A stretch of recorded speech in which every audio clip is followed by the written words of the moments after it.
All right, let's dive right into this explainer and look at how a single piece of paper signed back in 2016 basically guarantees Cristiano Ronaldo makes money while he's fast asleep. I mean, right now, as we go through this, his bank account is literally expanding. And it's not just from his massive playing salary or his historic digital revenue. It all traces back to a contract so huge and honestly so incredibly rare that it fundamentally altered the entire landscape of sports business forever. $1 billion. Yeah, you heard that right. A billion with a B. It is a staggering, totally gravity-defying figure. This represents a lifetime contract, an exclusive deal shared with literally only two other athletes in the entire history of Nike, Michael Jordan and LeBron James. We aren't talking about your standard 4-year endorsement deal here. We are talking about a permanent financial bond between a sportswear giant and a single human being. Which naturally begs the question, why on earth give a football player what is essentially a blank check? To most of us, committing over $1 billion to an athlete who, will eventually age and stop playing, well, it sounds like an insane financial risk. But to understand how Nike actually profits from handing over $1 billion, we have to unravel the mind-blowing corporate economics behind this deal. We have to look past the goals and the trophies and just look directly at the math. So let's jump into Section 1, breaking the endorsement rules and redefining athlete contracts. You see, this deal absolutely shatters the traditional rules that brands have relied on for decades. In the standard industry model, deals are highly transactional. A brand signs a player for, say, 3 to 5 years, pays them a few million, and just crosses their fingers that they stay healthy and play well. If they get injured or lose form, the contract ends. It's temporary.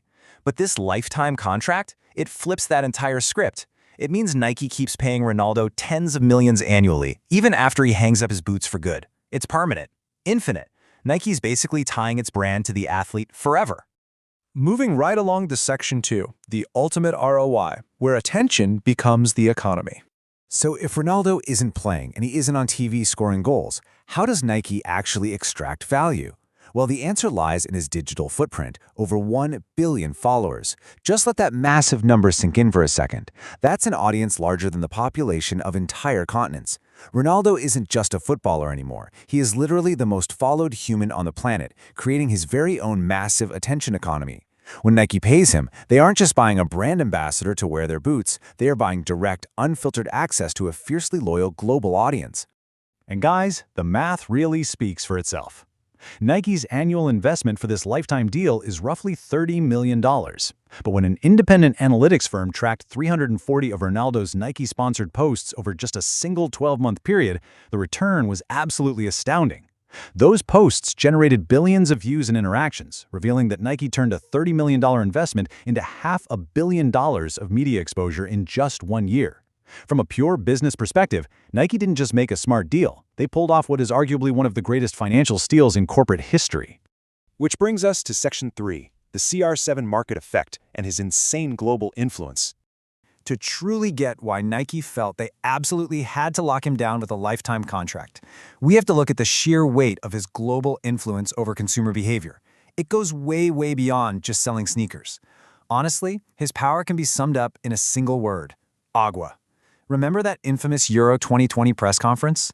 Ronaldo walked into the media room, sat down, deliberately moved 2 bottles of Coca-Cola completely out of the camera's frame, held up a bottle of water, and just uttered that one single word. The immediate result of that tiny, seemingly insignificant gesture was totally staggering. Boom! Billions of dollars were just wiped off Coca-Cola's market value within mere hours. That immediate drop right there, that is the CR7 effect. When a single human being holds that much unbridled power over global consumer behavior, it proves that Nike had to build an impenetrable wall around him.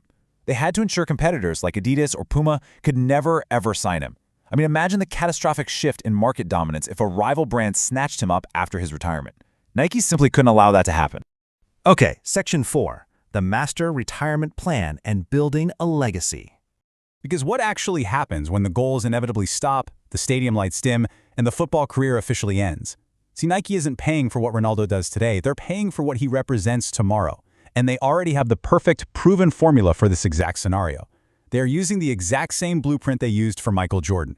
Think about it. MJ retired decades ago, right? Yet the Air Jordan brand still brings in billions of dollars for Nike every single year.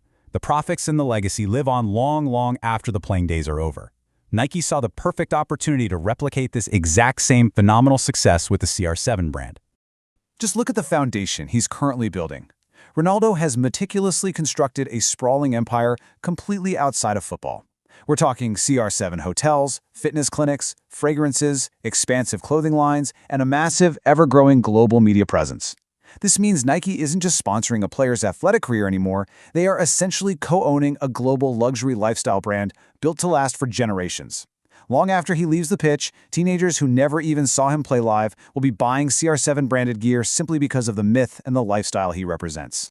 So in the end, Nike bought the ultimate insurance policy for global athletic dominance, and Ronaldo secured generational wealth by becoming a walking business empire.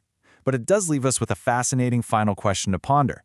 As we watch the next generation of superstars dominating the sport today, will players like Kylian Mbappe or Erling Haaland ever reach this absolute pinnacle of corporate power?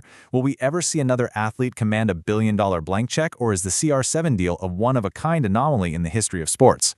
Definitely something to think about as we watch these young stars build their own brands.